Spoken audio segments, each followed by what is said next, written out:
Good afternoon, Santa Clarita. Welcome to your Hometown Drive, where we talk about everything in and around Santa Clarita. I'm Jennifer Sparks with Jade Abashan and Sophia Lesios. It's Thursday, December 11th, and we've got a pretty fun show this afternoon. Let's jump right into it. How are you guys?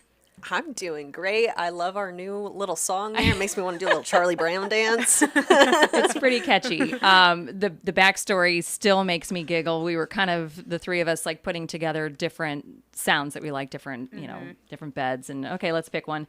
And the one, I think, Sophia, you found it was something titled with a kazoo. Yeah. And so it just makes us happy. I didn't think that kazoo was going to be there. I thought it was just the title. I'm going to be honest. The kazoo was in there, but Jen unfortunately cut it out. I did. I have the version with the kazoo. So if we ever feel like, we need to switch it up a little bit and bring in the kazoo. Free the kazoo. If you guys want the kazoo, happen. We will add it. Yeah. Anyway, so, okay, well, we're going to transition into actual news and from the kazoo. So I see that we've got a story about a local teacher who's battling a rare blood cancer, and his students, I guess, kind of stepped in to help him out. Can you guys tell me about that? Yeah, absolutely. That was one of Sophia's stories from this weekend.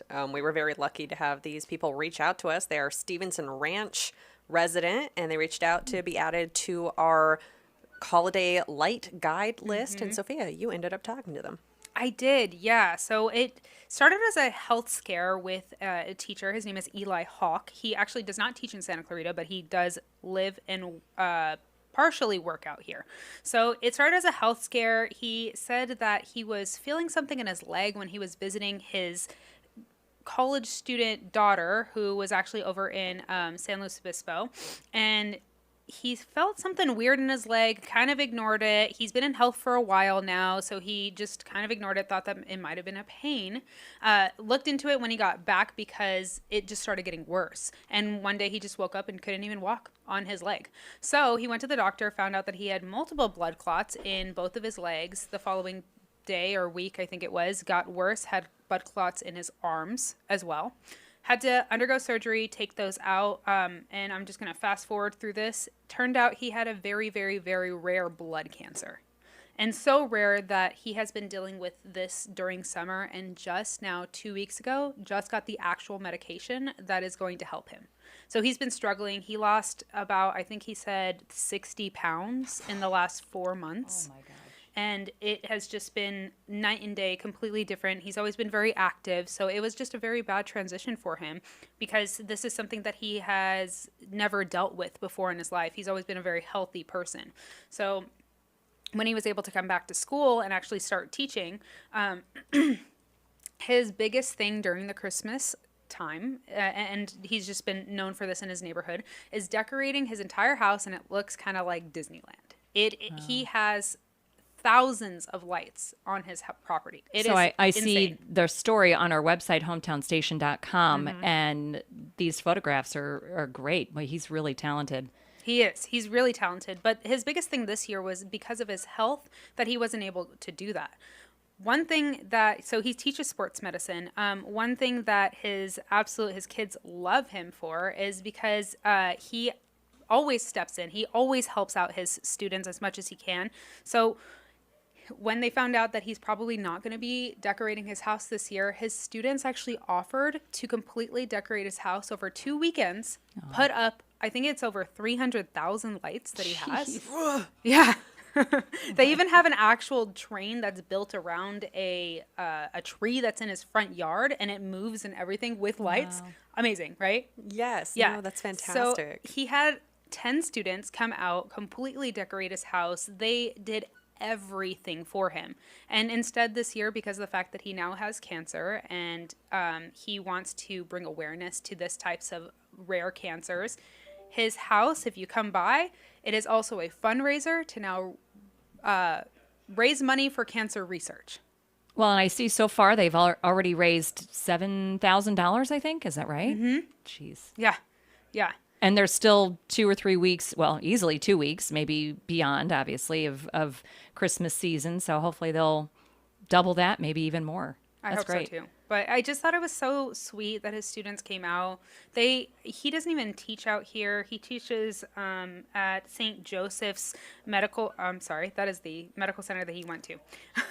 I think it's St. Francis. Yes. Yes. Yes. Yeah. So that's in the valley. And so his students having their parents drive out here to Santa Clarita and then them spending all day decorating his home just to make sure that their teacher just has a happy home that he is able to celebrate Christmas. Yeah. That's amazing. Yeah, no, absolutely. This is one of those things where it's, especially nowadays, we give teenagers a lot of flack, but I really think that there is not enough credit to the fact that these are young adults who are capable of giving back and often want to. For sure. And I think this definitely speaks very much to their upbringing as well as their own sense of ethics, is that they were willing to step up to support just one of their high school teachers and give up a couple of days in their week to just come up here and help. Yeah. And that speaks also to Mr. How do you say his name? Hulk? Hulk. It Yeah. speaks to him as well. And obviously he's made a huge impact on these kids too. So. Yeah. Yeah. He said he's been teaching at St. Francis High School for the last 20 years now. Oh, goodness. So, and a lot of these students he actually has had since their freshman year. So they start actually taking his sports medicine class, I think their junior and senior year, but he's had them previously just because of like injuries or other things. So Yeah. they've known him for a while now. So I think that bond. Yeah, they kind of half grow up with him, really, especially those high school years. That's a formative time. So Yeah. he's made a big difference to them. And I think a lot of it too is you hear about, I don't know what the right phrase is, but you hear, to keep a positive mindset if and when you're going through something like that. And so for him to be able to have these lights on, just knowing in his mind that, okay, the lights are taken care of. Everything is festive and pretty. This I think isn't that, one more that thing kinda, that was taken away. Yeah, it kind of Yeah. boosts his morale a little bit. You Yeah. know? He was saying that he really wanted this, especially he needed it for his mental health. Yeah. Yeah, and if you want to go see it, you can actually go find it on our holiday lights list. You can find it at 25086 Cotton Blossom Lane. Don't worry, we're not doxing him. He did give us permission to give this out. Over Show in up at his Stevenson house. Ranch. If you don't remember that address, you can head on over to our holiday lights list. We're putting up a link every day. So please go over and check it out. We've got little maps and everything for you to be able to find it. And if you Yeah. have a holiday display that you'd like us to Oh, share, yeah. send them in. We got a great message today that will be added. That's Yes, we great. will, and that's on hometownstation.com. Perfect. And you're listening to Your Hometown Drive on KHTS FM 98.1 and AM 1220, your hometown station. All right, so we have a special guest here today. We actually have our council member, Jason Gibbs. So Hello. he is joining us today. Jason, how are you doing? I'm good. Like, I'm on Facebook Live and people are There you waving are. as we walk by. There you This is great. Well, the reason why we have Jason Gibbs here today is actually we are talking about the mayor system. Wait, you said we were going to sing Christmas songs. We could do that too. That's Here we later. go. That's- See, I Don't did- worry. how it That's works. later. Jay, thank you for coming in on that. You're not was getting out of duped. here without that. I said we're going with the Alvin and the Chipmunks. Alvin and the Chipmunks? Ooh, can I be and Theodore? Jason said I'm in. Okay, so I just want to. I know that we're laughing, but it is. Sorry, just throwing you off your game, Sophia. You are Apologize. throwing me off my game. apologies. I do want to start by saying this week Lorraine West was sworn in as Santa Clarita's mayor, and Patsy Ayala was selected as our mayor pro tem. So just kind of giving you guys that are listening right now, Lorraine West was sworn in as mayor. This is her 7th term holding the gavel. She has been mayor and on the council. She's been on the council since 1998. I'm going to just throw this out there. That's the year that I was born. So Jade and I, our entire lives, she's been on Santa Clarita City Council, literally our entire life. I will also say, just a quick fun fact, that she's been mayor in 2001, 2006, 2010, 2014, 2018, and 2022. And I will say Jason Gibbs was mayor in 2023. I was. So he I was. I got is my picture up on experienced the in wall this. and everything. It's proof. So he's experienced in this. So I did want to start by asking you, what is our mayor system in Santa Clarita? So we have what's kind of called a soft mayor, rotational mayors, it's called in other places. So the mayor has no more, I wouldn't say responsibility, but no more capacity than any other council member. The mayor serves as the person who runs the meetings, who is typically the author and signer of documents that get passed through, obviously through the city council agenda, but they don't control agenda. They don't have power over budget or over personnel. So the mayor, for outgoing Mayor Miranda, called it a figurehead position. In general, that's correct. Now, the public perception isn't always the same because the public always doesn't know that what a soft mayor is versus a strong mayor system.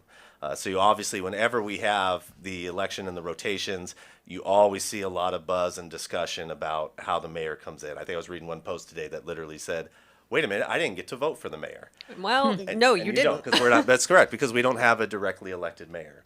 And for the entire length of the council, it's obviously much more common system when you get to smaller cities. Mm-hmm. I think in LA County, more than 70% of the cities in LA County still use a rotating or a soft mayor. There's 3 larger cities that still do it. Us, I believe Glendale, I believe Burbank, and now I think Palmdale returned to a soft mayor system. So it's not uncommon by any means, but it's what we've had since inception. Okay.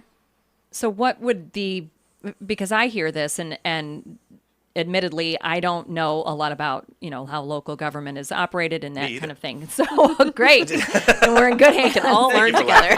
We'll all learn together. So, all right. Well, then tell me the pros and cons, because I think of this and I think it kind of just sounds like, hey, guess what? I'm in charge now and this is my turn for the year and somebody else can take over in a year. Is that fair to I mean, it's a perception that's out that there, way? but no, I wouldn't go that far. The importance for us is I look at it as in the instance that you had someone as mayor that you did not like or was doing things you didn't agree with, there's an out at the end of the tunnel. And again, they don't hold power over budget. They don't hold power over agenda. They don't hold power over the vision or the specific plans of the city. That still comes down to a majority vote of the council. And that's where I think the most important piece is, because it doesn't isolate power into a singular person. And that's why I've always been a fan of that role myself, especially in the city of Santa Clarita. And one of the common things I get asked is, well, we're bigger now. We're bigger than we were in 1987. Why don't we go to a directly elected mayor? And my question back is always, how will that make the city better? How will it provide what the city isn't doing? Because again, I look at it, if you look at the track record for the city of Santa Clarita, from safety, from families, from budget, and all the pieces we put together and what we actively pursue here, we have done that under a system that has worked, and it has worked effectively. Yeah, and I do want to mention that the mayoral election system, I should say the city council election system, has changed quite a bit just in the last couple of years, just in your tenure here, because you're on your second term. This is my second term. This is your second term now. And just from your first term to your second term, we've changed from a at-large to by-district voting system, which was a big deal for the city of Santa Clarita, which, feel free to stop me at any point, but that went from, everybody in the city of Santa Clarita gets to vote for 2 people or 3 people, depending on the number of people who are up for election that year. And then those top 2 or top 3 people get elected into the council. Yep. That changed in the last cycle. It did.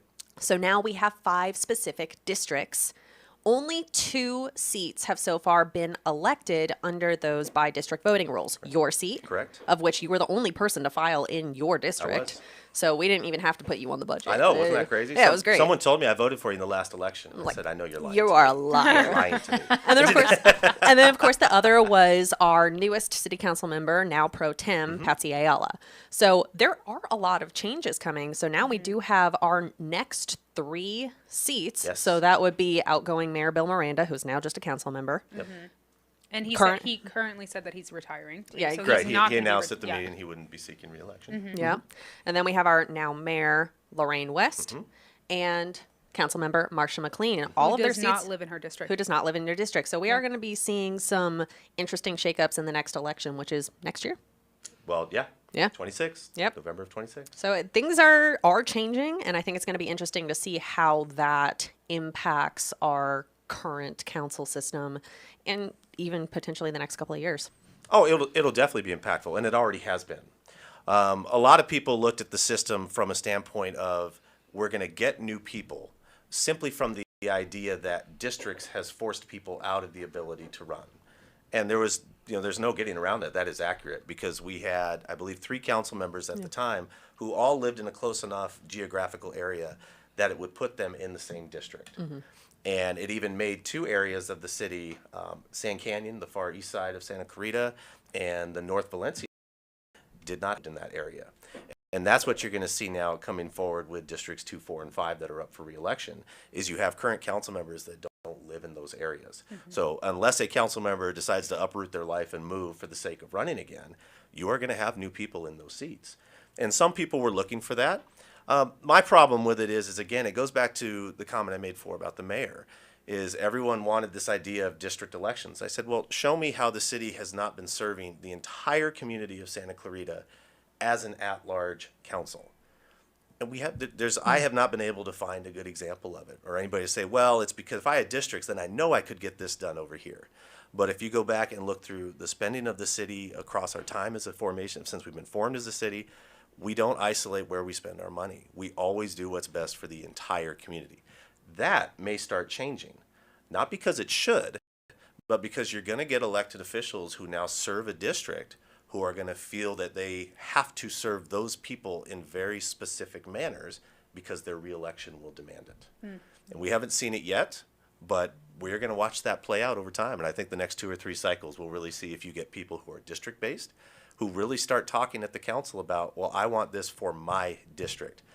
And if you start having council members who are arguing about what should be in their district, I don't think that's what's best for the city. But Yeah. to your point, we've seen a lot of positive growth and change, Yes. obviously, over 40 years. Yes. Let's hope that's the case. But even, I mean, I've lived here for 12 years, and I've seen in that, consider it's pretty short, I've seen so much positive growth and Yes. change. And even just smaller things that you don't even really think about, like updating a county park or, just little things like that, I think makes a huge difference. So to your point, you might not see that positive growth if there is a change. Right, and a lot of times people will then start focusing on big figurehead projects, like look at this huge thing I did. What you should really be looking at is your street qualities, The your smaller, sidewalks, yeah. your safety, your Right. parks, your communities. I mean, if you go down to other places, you will find infrastructure that is failing in a big way. And that doesn't happen here. Yeah, I mean, when I was in Fresno, that's what happened. Yeah. The districts were just focused just mainly on their district. Yep. And which could be a good thing if your district is actually, then it also kind of sucks. Dangerous, because if you get polite that happens at a city council, you get 3 people who think one way and 2 think the other, they are all going to move the direction of the 3, and those 2 districts now are going to get left behind because as a district council member, they can't vote for you. So you will move to a mindset of, well, I don't need Us to versus focus them. there because it does Yeah. become an us versus them. Right. It's dangerous. I'm going to cut you off, but we're going to talk a little bit more about this. We are going to be heading to break. We will be right back. Okay, so we still have Jason Gibbs here. Jason, how you doing? Hi, living the dream. How are you? Living the dream. That's amazing. Yeah. Well, we are living the dream. The wind on is air. coming. I'm seeing the elves' legs out the window just hovering off Yeah. the top of the hill. The building there and Santa falling. Oh gosh, guys, grab your jacket. Well, speaking of chilly conversations, I guess Oh, here we go. let's talk That politics. transition. That was good. Like, normally we try to put people in the hot seat, but I guess you're getting the opposite today. Fine. Yeah. Well, I mean, we're December, California, and it's 80 outside. So the only reason I have a long sleeve on is just because Louis likes to. Yes. Aesthetics. Aesthetics. I was gonna say Louis likes to keep the door open. Our coworker, who's always hot. Yeah. Yeah. Okay, so I wanted to actually ask Jason. So, is there term limits in the city of Santa Clarita? Yes. What is it? Every 4 years, voters vote. Okay. But can somebody term out? No. Why is that? Because, well, my personal view of it is term limits are built into the design of this republic and our democracy here in Santa Clarita and through most cities. I don't believe that it empowers people to limit someone's ability to serve publicly if that's who the voters choose to place in office. And again, we've had the argument that we've often seen, even when we had to have the discussion about districts, there was discussions from the attorney of the opposing side saying, we have people who have been there too long, who are too old. And I took offense to that, and it's not because that I share the same age demographic, it's because I watch people who have worked for this community for decades, and a community that has continued to stand behind them when they go to the ballot box. And to suggest that they shouldn't be there just because we feel they've been there too long arbitrarily, I think is just a counterpoint to the democracy that we have in this country. Which I do want to bring up. We did talk about it quite a bit earlier before the break, but part of the reason that the city changed to by district voting was, as you actually mentioned, we didn't get a chance to bring up, was partially due to a lawsuit. Yes. So it was very much a forced change here in Santa Clarita, which I find very interesting. It was, and that was the second time that we had this happen, and that was related to the California Voting Rights Act. And I think that discussion's going to get bigger, and there's not enough time here to discuss it, but with what you're seeing nationally and what we saw with Texas and now Prop 50 out of California, there's becoming this big discussion about how districts can be drawn. And the federal government's now saying, well, you can be partisan and you can make it all about Republicans versus Democrats, but you can't make it about race. California Voting Rights Act is very based around the idea that district voting allowed minority groups and protected classes to be able to select the candidates of their choice. And you're now going to see a different balance between what the federal government says the Federal Voting Rights Act is and what the California Voting Rights Act is. So I don't think those laws create better government, but I think it gives people the idea of control over something that is controlled by the people now at the voting box. The reason I bring this up is just because we've seen a lot of conversation, and we've even had people email into our station saying that there has been people on the council that's been there for the last 30 years. Yes. And as we clearly see that Lorraine West has been, this is her 7th time as mayor. It's her 28th year in office. And Marcia also has been on the council 24 years this coming year. Right. So that is just a discussion that is had. So I wanted to kind of give our listeners out there just a chance to kind of understand what that means here in the city of Santa Clarita. Sure. I mean, again, I look at it as if you look over time and if you look at how they were elected, they typically get elected by large margins. It's never super close, maybe a couple points, but they are usually elections where they handily win. And I think it is a testament to the work that they have done. And there's always discussion of what's next, and those discussions are important and they are necessary because at the end of the day, being an elected official here locally, you are a steward. You are a steward to the city and a steward to the seat. It is not your seat. It is a seat you are on borrowed time as you represent the people for as long as they feel you should be there. Right. But I do feel it's important we always look and we see if there are people who want to do this, if there are the next generation that wants to lead. Because at some point, the torch will be passed, whether it's by the voters or whether it's by time. And so I would hope that anybody who serves in these seats is always looking for the next people they want to lead and continue this legacy. Well, you know what's interesting? You don't really hear this conversation outside of any kind of political environment. You don't hear necessarily, I don't know, let's pick radio, for example. You don't hear people saying, well, she's been in radio for 25 years. She should probably take a seat and let somebody younger come in. It's they don't say that to their face. Well, Let's face it. I mean, we're all women. Look, I put one post about Jade. It's time to move on. Yeah. I mean, to be fair, Jade, you're lady. almost 30. Wrap it up. Wrap it. To be fair, those conversations do happen in radio, but it's never about the quality of the work. It's always about the quality of their face. Sure, the image that they're putting out. The image of it. And, that's also something that plays into politics as well. I mean, we've had, I'm sure, plenty of conversations about your facial hair, I'm sure. Wait, Sophia will comment about my sideburns sometimes. I didn't notice And those. anger versus envy, I can't tell the difference, to be honest with you. I just can't grow them. Maybe a little both. I just can't grow them. I've tried. So I feel like those conversations do happen, but not necessarily underneath the capability conversation. Right. They just look different, Yeah, literally and figuratively. Yeah, it's like, oh no, you look 10 years older because you've been in the business for 10 How years? dare you That's age? crazy. Yeah. Well, especially now with social media being what it is and everything is so, Hi, TikTok. Yeah, Yeah. exactly. Hi, TikTok. Yeah, hey, TikTok. But social media has spilled over into everything. You have social media, where you are in You your have all day to day. I follow all your accounts. All of them? Even the burner ones? Yes. I don't have any burner ones, if Exactly. anybody's The wondering. sideburn one. I saw just a sideburn account. I saw it. We should My start one of sideburns those. to have my own account. Yeah. Okay. We'll run it for he you. does. I can't right now. I mean, but the discussions you're having where people are making it about an appearance, that's sad and small. But if they're making it about the viewership dropping, the effectiveness you're having delivering Yeah, the then it's a message, business decision. Then you're Makes having perfect a sense. discussion. So Sure. I use a similar stance if I'm talking about people serving in office. Every 4 years, we have an opportunity to change something if you feel they are doing something wrong. And this community has spoken for the last 30 years and saying no. And that is a testament. And to try and find ways to work around that from a political standpoint, now you're going down a rabbit hole that's going to be dangerous for this community. You may come out on the other side and say, look, I did something more beneficial to my politics or to my partisanship, but did you do something better for the community?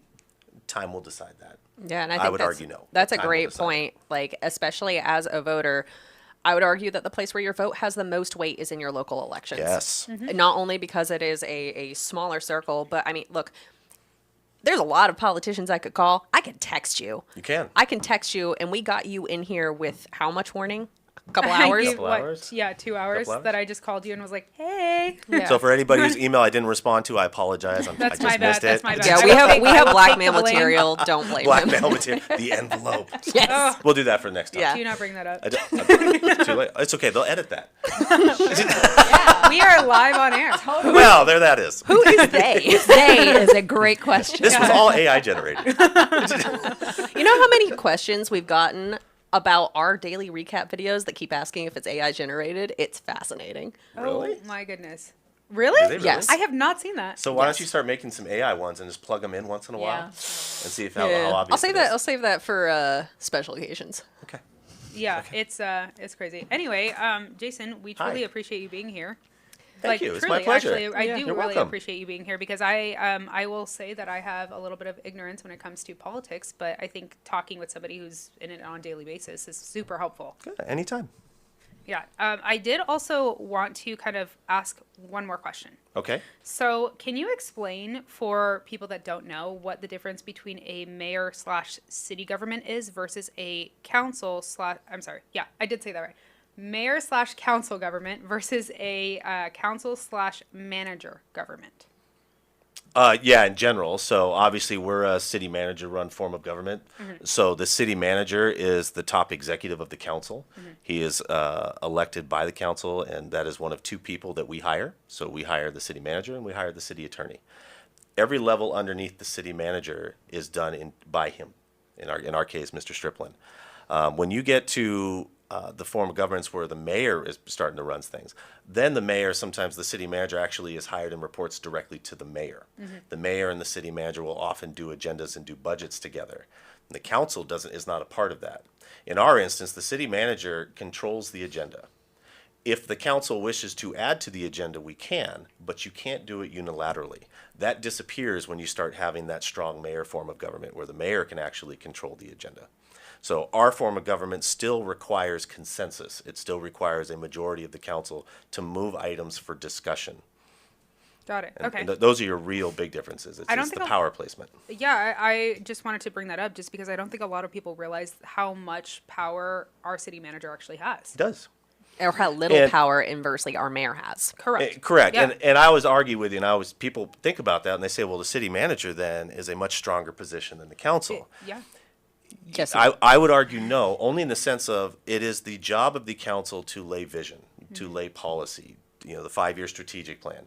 That layers every single thing that's going to happen within the city on what we're going to focus on. Could be very broad in terms of public safety issues. It could be very specific, as in building the rink or redoing Hart Park. We lay out the vision for what he is going to execute as the top executive. If he were to go out and agendize random things like, I don't know, I want to make next Thursday ice cream day. Yeah.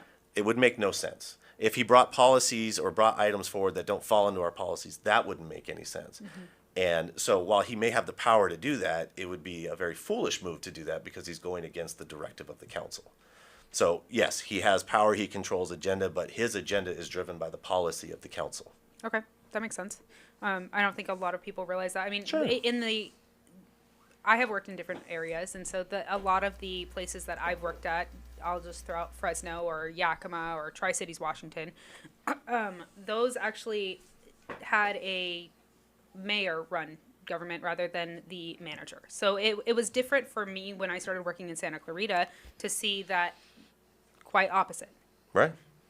So it's, I think what Bill Miranda was saying at the city council meeting when he was saying that all these fires were happening and people from around the world were saying, I want to speak to the mayor, I want to speak to the mayor. And he's like, well, you probably want to speak to the actual city manager rather than the mayor. So it is the city manager who typically serves as the top emergency coordinator for situations like that. But when we have these large fires or if we have large rainstorms, the city manager stays in contact with the mayor and with the council. And if we get calls for people who want to talk to the mayor position still holds that relevance to the community, because we view the mayor as the leader, as the runner of the city. And you still serve as the face of the city, even in our form of election, or form of government. And that's still very important. But when I ever get those calls, I'll call the city manager and say, I just want to make sure I'm getting calls about this. Is this what we're doing? He'll say, yep. And you go forward. So basically, Ken has a lot of power, but you guys work together. It's intertwined. He does. Well, he has a lot of power to push the policy of the council. Got it. Okay. All right. Well, I appreciate your time. Sure. We are going to head to break. Jen, you have something fun for us. Yeah, so we are in the Christmas season, of course, and Miss Christmas. Yeah, that I want to she- ask that's about the her- shirt. Her shirt. Can we ask She's- about the shirt? For anybody Okay. who can't see her, Well, it's she's on wearing a TikTok, shirt she that can show it. says "Little Miss should I Christmas." show? I think so. Show TikTok. Alright. Show TikTok. Because you were. If you guys are not watching us on TikTok right now, There it is. There. yes, I love it. Okay, so this made me laugh that I feel like maybe you guys, Jade and Sophia, might not catch it. Jason, I think you're a little older, like Jason's I am. Maybe. Oh, I didn't know what was happening here. Got I didn't know either. Mature is the word So we're going to use yes, today. there we go, mature. he's So got this gray was like hair. from the '80s, right? Do you remember all of these? Like the Little Miss, whatever, and it was like a characteristic Yeah, of of course. the person. So I'm glad that you guys pretend to recognize it, but She's not pretending at all. I actually do recognize it. okay, good. Yeah. Okay, good. Well, yes, I am Little Miss Christmas, but we are in the middle of the Christmas season, gift giving, and all of that fun stuff. Yes, we are. So I was doing a little research online because we have our company Christmas party coming up next week, and we are doing a white elephant. I don't know if you guys do white elephant. We're do. around your parts. I do. Around your aerospace parts over here. No, with the Gibbs family. Oh, Oh, it's fun. very inappropriate. Oh, I'm sure. wonderful. And so that's kind of what this is. So obviously, everybody. Oh, okay. Very inappropriate. Well, not inappropriate. Okay. We're getting a Jerry, little ahead are of you listening ourselves. right now? No. It's okay. This is still PG. Don't worry. So apparently, everybody just says, "Oh, white elephant." Well, what does that mean? Usually, obviously, it's gifts exchanged between coworkers, sometimes family members that you may or may not like. White elephant is almost always silly or embarrassing or a dust collector once the joke has died. And I've seen online like a burrito blanket that looks like a giant tortilla, a calendar Nice. of dad jokes. I have one. I got You one in our have white one. There you elephant go. last year. I use it. Don't knock it. You know what? I think I've seen that. That's right. Okay. SpongeBob SquarePants, like a chia pet. I've seen those. I would- Chia pets. I would use I that. love pets. Chia They're Get the pets. Bob Ross shaped one. Yes. Yeah. So these Jade, are things like that you my spirit animal over here. you didn't know that you needed, but you would never spend your own money on. So when I was kind of researching, I discovered that there's actually a reason for white elephants. White elephants were a real thing. They were considered rare objects. They were owned by the Siamese king in Thailand. And they were rarely made to work. They were kind of pampered and special treatment and put up on a pedestal, so to speak. And they were gifted to people who I like this level of petty. I really have to admit this. They were gifted to people from the king who maybe had some sort of falling out with him or had a fight or a disagreement. And so in order to get back at them, he's like, oh, you know what? I'm going to give you one of these beautiful, rare white elephants. Well, the catch is that they needed to be treated very specially. They needed special food and special, arrangements where they were sleeping and that kind of thing. So once the king would gift it to this person, they were on the hook for taking care of this animal and keep it up to what it was accustomed to. But this person was not a king, didn't have the money that a king had. And so they would spend the rest of their existence trying to fund this white elephant and keep this white elephant alive that the king gifted them. It's like if your in-laws give you the ugliest little figurine and you got to keep it You in gotta your keep it house alive. at least whenever they're around. You have to keep it alive. Yeah. So that's where the term That's white kinda elephant messed comes up. from. I love it. It is messed up, but It's just Jen's inspired. form of Oh, petty it's- that she loves. it is very petty. I like yeah. it. Yeah, but I don't hate it. yeah. So now we know. he sounds like a normal day 50 Cent. I'm just gonna throw it out there. Yes, that's where 50 picked it up. It's 50 like- Cent, I like this. I'm gonna continue to the tradition. yeah. So I'm excited. I already have my gift for our white elephant party Same. next I week. don't. I already- Were there any rules on your white elephant gifts? $25? Just price. Was it I think $25? price. Yeah. 30. Oh, 30? Thir- Oh. Well, and now we know something about the gift you're getting. I just told you I haven't bought it yet. Dollar store. I'm waiting to get paid. Price went up. Price went up. Jay just told me it was 50.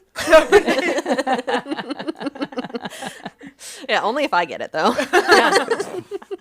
I know. That's the worst, though, if you spend a little bit more and then you get like, a Toilet notepad or something, like a Bob Ross, You never know, notepad. though. So Come on. one of my friends, he has it where his family's tradition is called a tia gift. And so what that was his tia would always come and bring the most ridiculous, obviously she grabbed this thing at the last minute, gifts.